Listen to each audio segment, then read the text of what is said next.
Vamos a abrir nuestras Biblias en el libro de Josué 5:11, y mientras lo hacen, quiero compartirles un pensamiento que vino a mí y que en estos días, antes del año nuevo, tuvimos a mi papito en cuidados, en urgencias, y pues estuvimos cerca de pasar con él en urgencias, y el Señor me inquietaba con algo, me estuvo inquietando, y la verdad yo no sabía por qué, pero Él sí sabe cositas, y Él sabía, Él me puso una inquietud, y sentía yo que había que compartirla. Y quiero comentarles un poco sobre esto, porque pues lo hace uno pensar ese momento de la vida, que pues de qué se trata la vida, y me ponía yo a pensar, y es como de dar fruto, y especialmente tiene mucho que ver con el tema de la paciencia. Entonces les voy a contar algo que pasaba en mi familia, y pues quiero traer a colación a mi papá para esto, porque tiene mucho que ver, tiene mucho sentido con lo que les voy a comentar. Cuando él venía a nosotros con una promesa de paseo, cuando éramos pequeños, y bueno, ya después más de grandes, para nosotros era una locura ir a pasear con él. Él no tenía mucho tiempo para pasar con nosotros, pero cuando estaba con nosotros, estaba totalmente con nosotros. Y entonces comenzaba con nosotros una expectativa y una ansiedad, y empezamos a preguntar a mi mamá, pero ¿en dónde es? ¿En tierra caliente o es en tierra fría? ¿Hay piscina? ¿No hay piscina? Así como son los niños, ¿no? Y los muchachos. Y entonces en esa incertidumbre y en esa espera, entre más sabroso era el paseo, pues la espera era más larguita. Entonces, pero en esos días preciso uno escuchaba cosas, y uno era pues con ese deseo de ir de paseo con él, con ellos, y entonces empezaba uno a escuchar de pronto que había habido algún problema, y que había habido algún problema de plata, y uno, ay, que no se dañe el paseo, que no se dañe. Y entonces después, un día estábamos por ahí almorzando alguna cosa, y mi mamá colgaba el teléfono, no, a su papá, la transmisión del carro se dañó, el mecánico, la grúa, y uno sabía que cuando hablaban de transmisión y motor, eso costaba mucha plata. Pero siempre uno albergaba como la esperanza de que el paseo no se iba a dañar. A veces uno se trataba de portarlo mejor, pero no faltaba por ahí una deslizadita, y uno, no, ahora sí, ya con esta fue, ya, lo dañé. Y para colmo de males, a veces no faltaba que alguno de nosotros hasta se enfermara. Y no, esto está difícil. Pero por ahí faltando 2 días, un día, llegaba mi papá y decía, bueno, nos vamos de paseo. Y yo, ¿de paseo? No se dañó el paseo, o sea, el tema de la plata, el tiempo, la enfermedad, nada, nos íbamos de paseo. Y en ese momento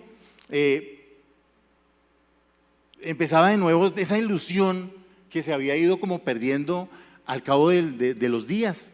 Empezaba esa ilusión y comenzaba, esos 2 días eran terribles, especialmente yo me acuerdo la última noche del paseo, eso era, uno no dormía, pero paseo con mi papá era de madrugada era levantada a 3 de la mañana, y uno por ahí a las 2:30, casi a las 3 de la mañana, había pegado el ojo, y al momentico ya lo estaban levantando, y uno se levantaba como un zombi, no, dejen dormir, o sea, uno ya había estado en el paseo.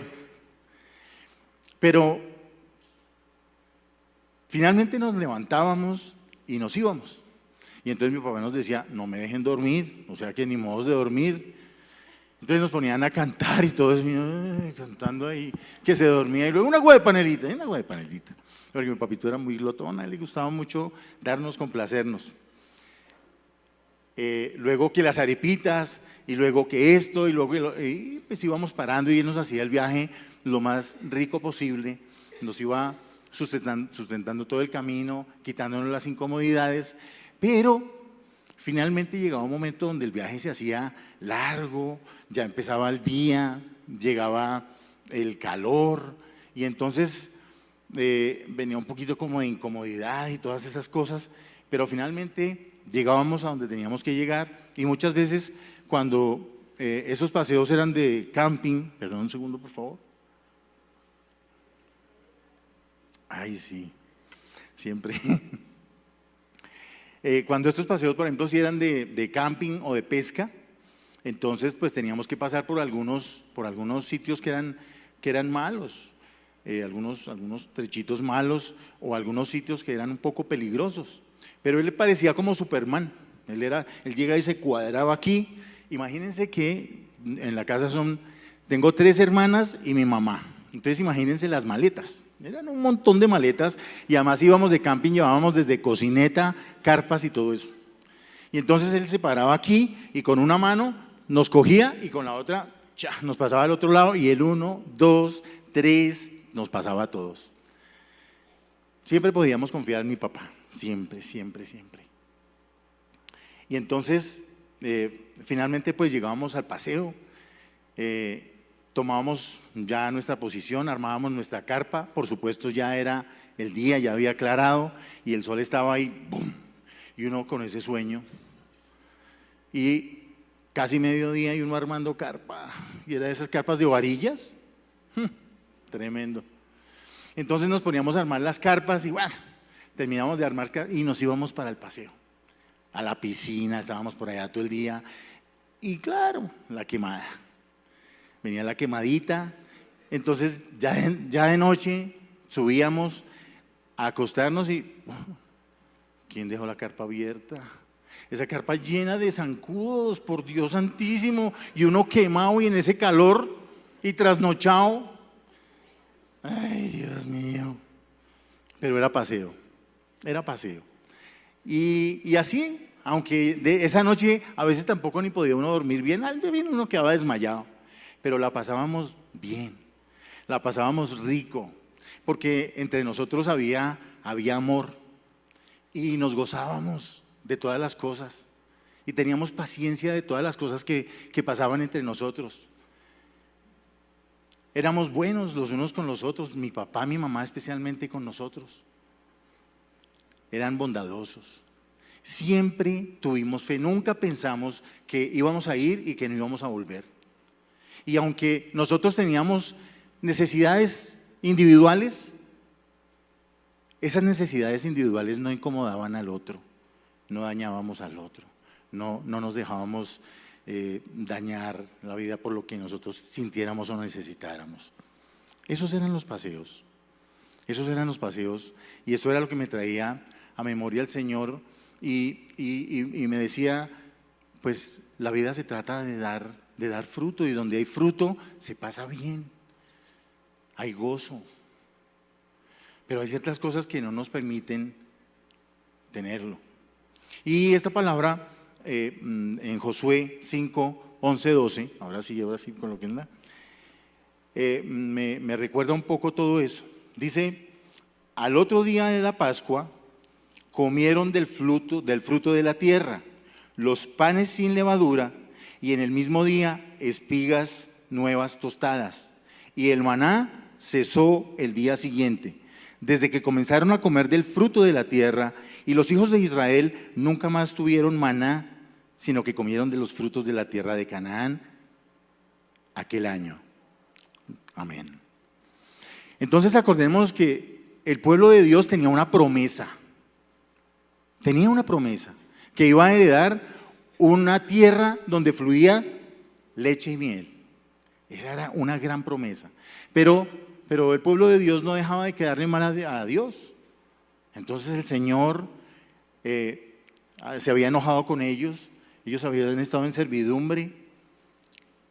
Luego levanta a Moisés y Moisés va y por obra del Señor los saca al desierto, donde tenían que pasar 40 días, pero ahí vuelve otra vez y hay otra falla del pueblo de Dios, y en lugar de ser esos 40 días fueron 40 años.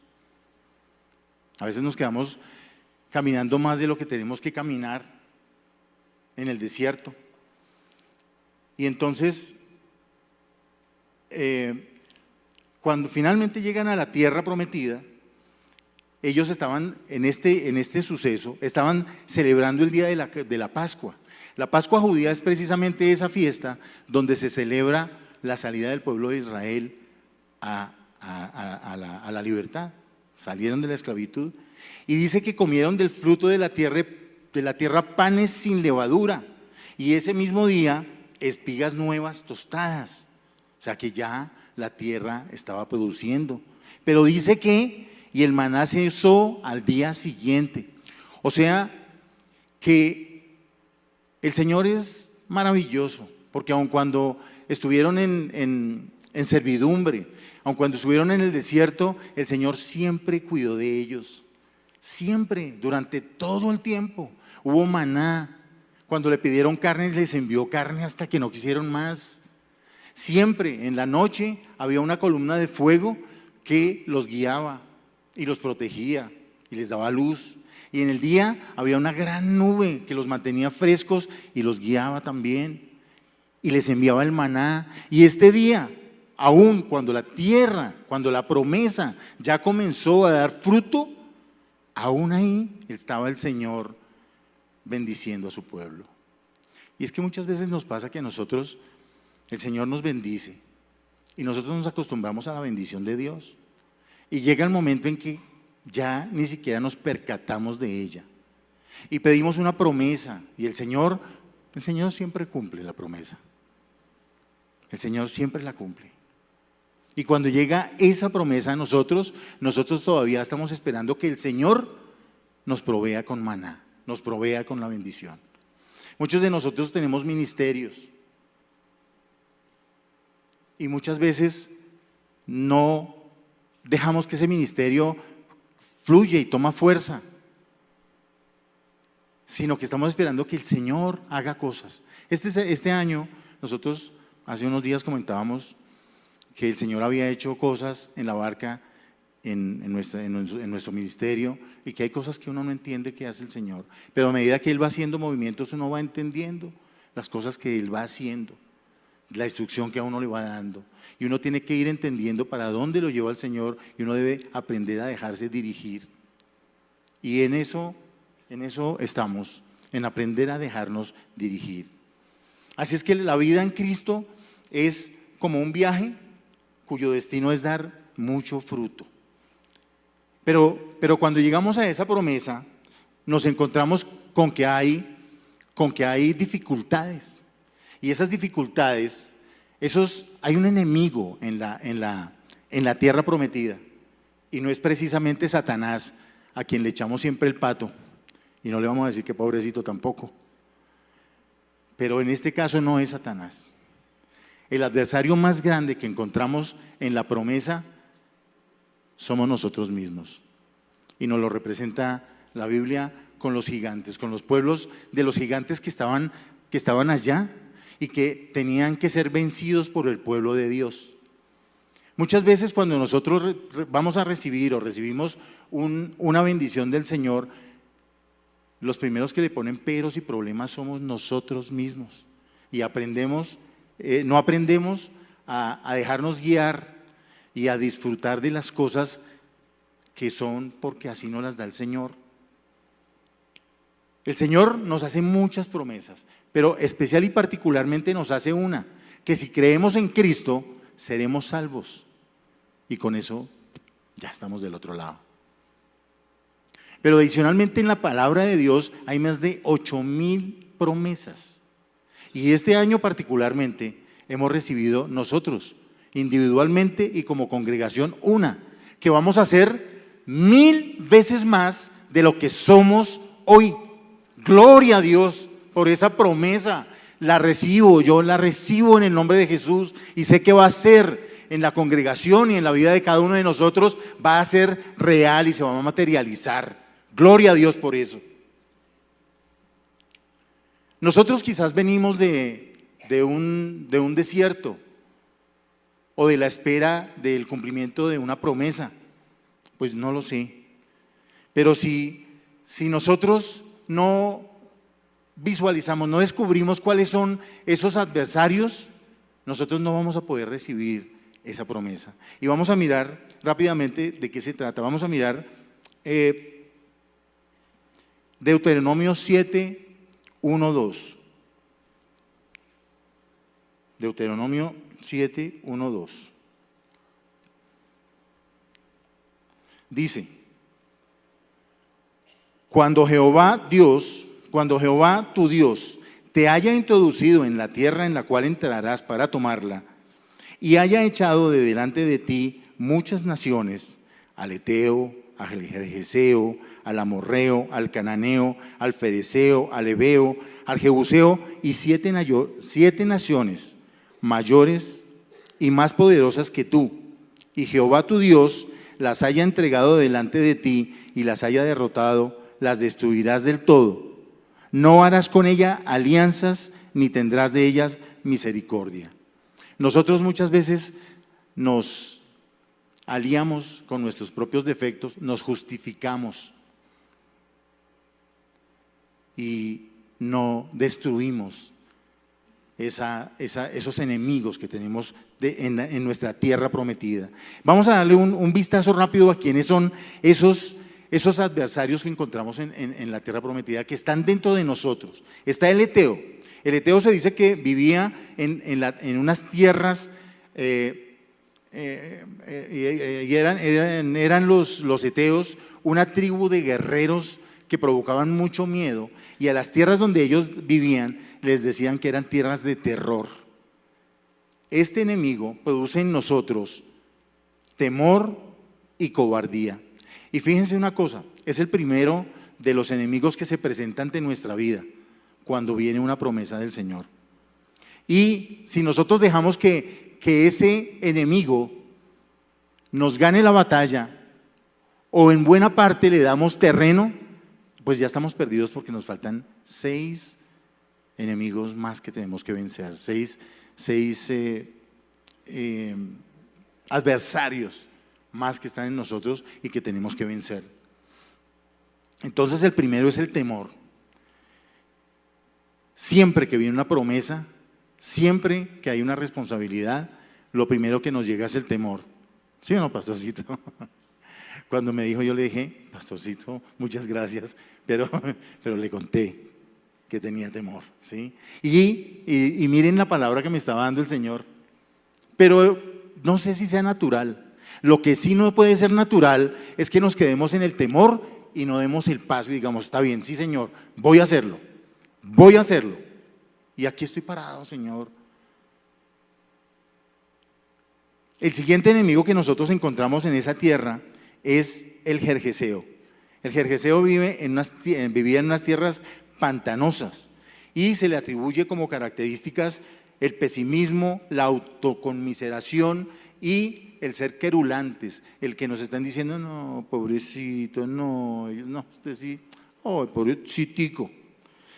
Este pueblo no era apto para la guerra, y son las personas que comienzan los proyectos con bríos y los terminan con escalofríos. El siguiente enemigo que nosotros tenemos es el amorreo, que vivía en las tierras altas, los montañeses.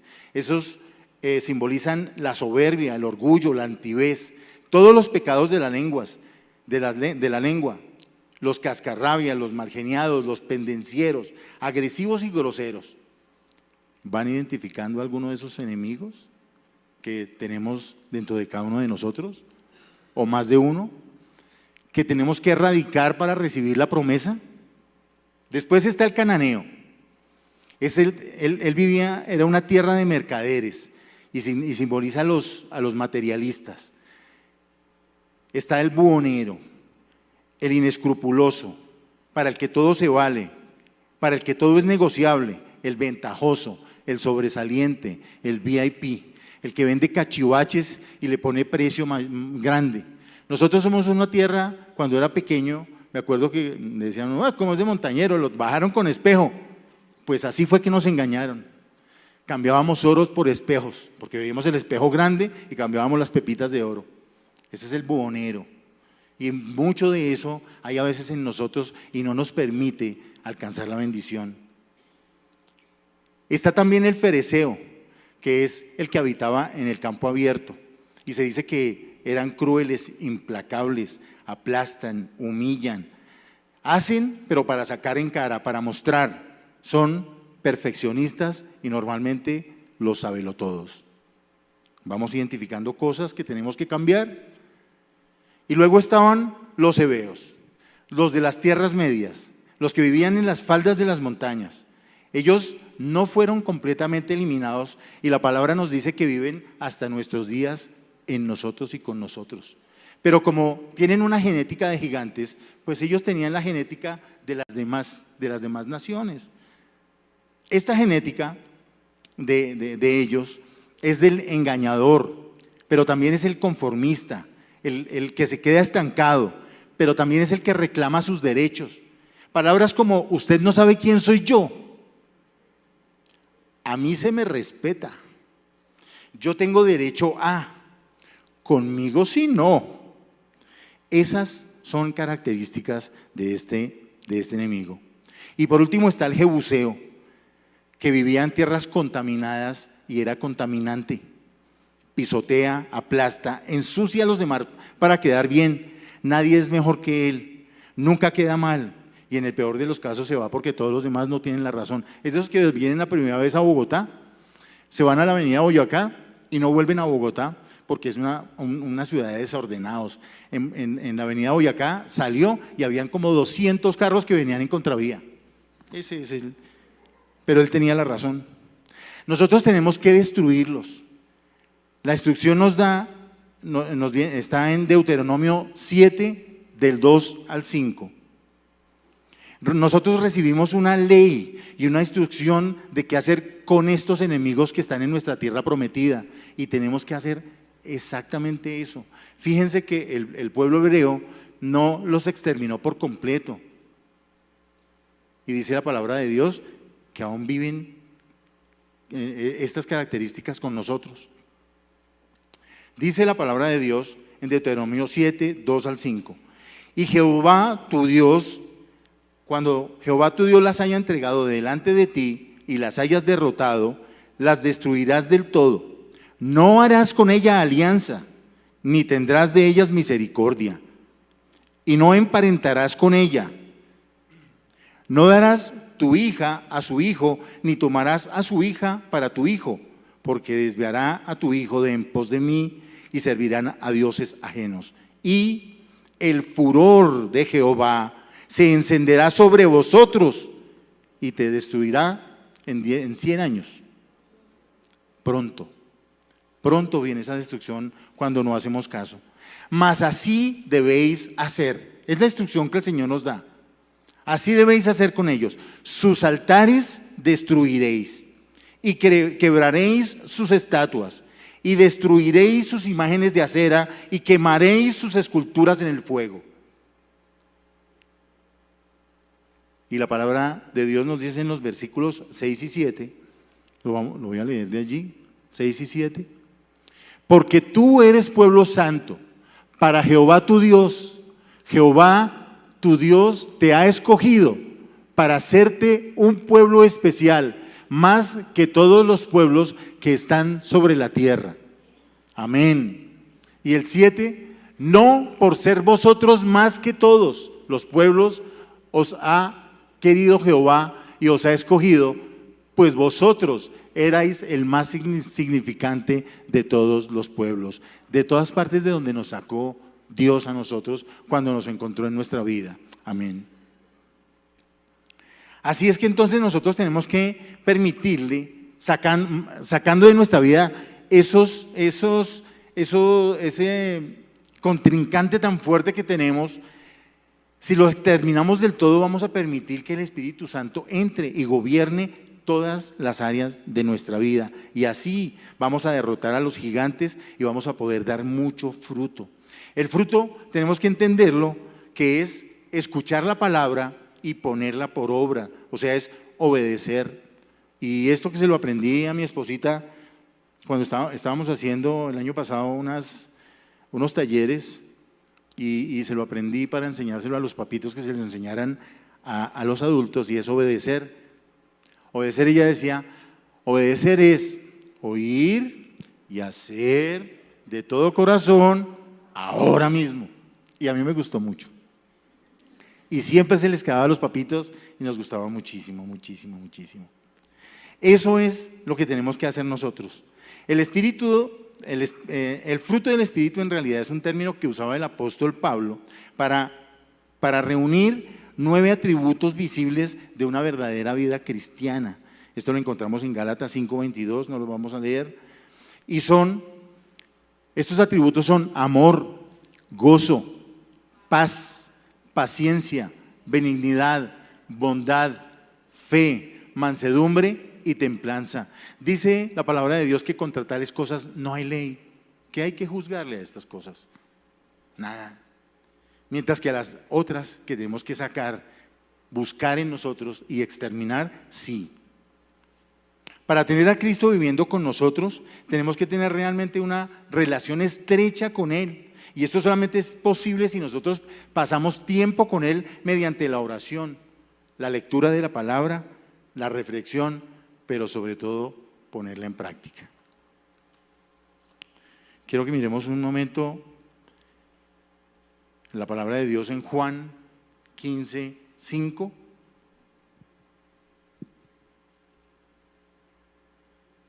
¿Ya está? Yo soy la vid, vosotros los pámpanos.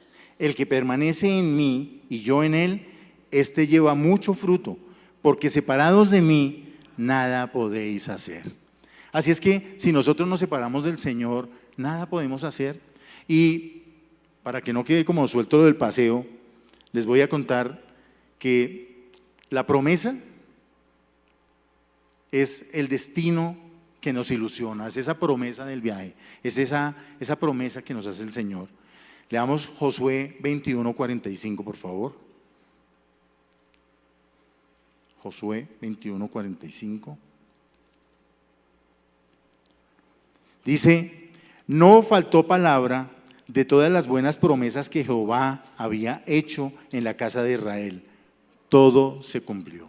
Porque toda promesa del Señor se cumple. Y si decimos, tomamos esta palabra en nuestra vida, pero si lo decimos simplemente así por decirlo, pues no va a pasar nada. Pero si realmente nos apoderamos de que vamos a hacer 1000 veces más este año, desde este año, eso sí va a pasar. El Señor lo va a hacer cumplir. El desierto es donde muere la semilla y germina el fruto. Leamos Juan 12:24.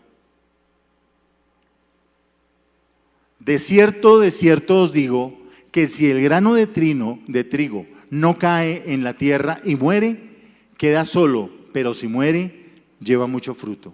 Así es que esa semilla de esa promesa debe morir, y debe morir en el desierto para que dé fruto.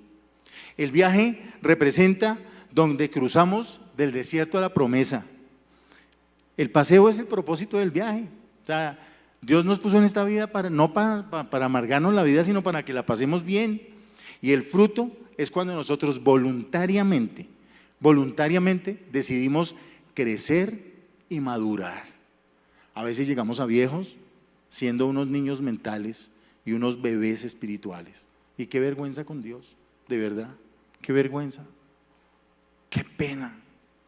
Pero si nosotros no hacemos algo por cambiar, escuchamos la palabra y la escuchamos y escuchamos prédicas y nos pasan un montón de cosas y nuestra vida a veces parece que no cambia, seguimos igual, pero llega el momento donde nosotros tenemos que cambiar.